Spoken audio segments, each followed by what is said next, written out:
Hi, it's Lisa again. Following on from my previous videos about domestic abuse, I'm going to tackle today how to move on after domestic abuse. Just a quick one while I'm walking the dog. It's difficult, isn't it? Because the minute you leave your abusive relationship and your ex, people just seem to think that you're okay because they're out of your lives, and outwardly you think you should be okay as well because that's it, you've left them and that's all you need to do, isn't it? But the thing is, I think what you at this stage don't realise, or anybody who's just left a relationship, and the people around you, is making that first move to leave is the most important decision you're ever going to make. It's only the tip of the iceberg. You know, there's layers and layers of things that have happened in your past that are going to affect how you deal with things now in the future. And to be honest, when you first leave, I don't know about you, if you've already left or if you're thinking, it just looks like a black hole, you haven't got a bloody clue. You don't know where you're going, you don't know where you might live, you might be living with your parents.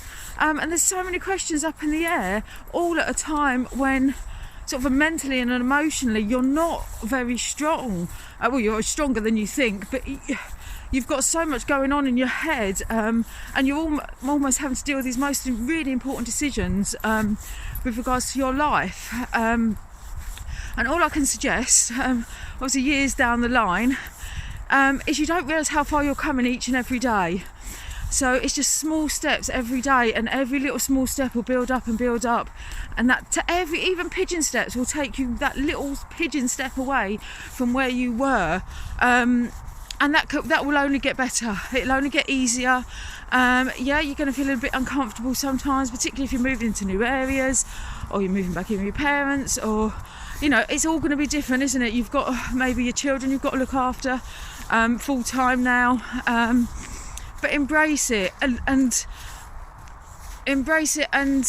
look forward to what's to come, which is really important. You've got to keep your eye on that light at the end of the tunnel and keep taking steps towards it. Now, how small they might feel at the time, they're going to amount to one big bloody step, miles and miles away, either physically or emotionally, away from what where you've come from. So don't feel too down when you leave if you're not euphoric and thinking everything's going to be okay, because you ain't got a bloody clue. So just keep going, little steps. If you need support, seek out the support you need from things like Women's Aid Refuge, other support groups, other charities that are around. There's some fantastic charities around, and just keep moving forwards. You're not always you're going to have a little step back now and again, but then you just keep going, and you will keep going. I can't quite explain where you get it from. I suppose because you haven't got a choice. You just got to keep going, because the only alternative is to then start moving backwards, and if you keep moving backwards, you're going to end up where you once were. So embrace the change, get excited about what you've got. The world is your oyster. Sounds a bit corny, doesn't it? The world is your oyster. You've got a life of possibility out there, and it's you. You are now in control of your life. You can do what you want, when you want, and you can go wherever you want.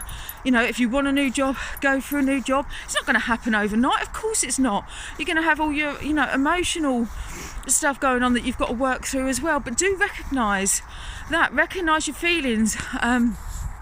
Pay attention to how you are feeling. That's going to take some practice, but you need to listen to yourself, however hard that may be. Just have some quiet time alone, particularly if you're feeling a bit overwhelmed by everything, which you no doubtably will. Have some quiet time alone, and have a think about where you want to go and how you want this story, how you want your story to end. Obviously, we all want a happy ending, don't we? And we all deserve a happy ending, and you will get there.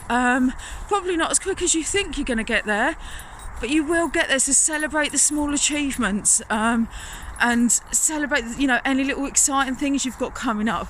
Make the most of your freedom and what you've got now. You've done an amazing thing by leaving, and just do your very best to stay away and get your life to where you can. Wherever you want to be, you will get there. Just keep taking those small steps forward. Have a good day.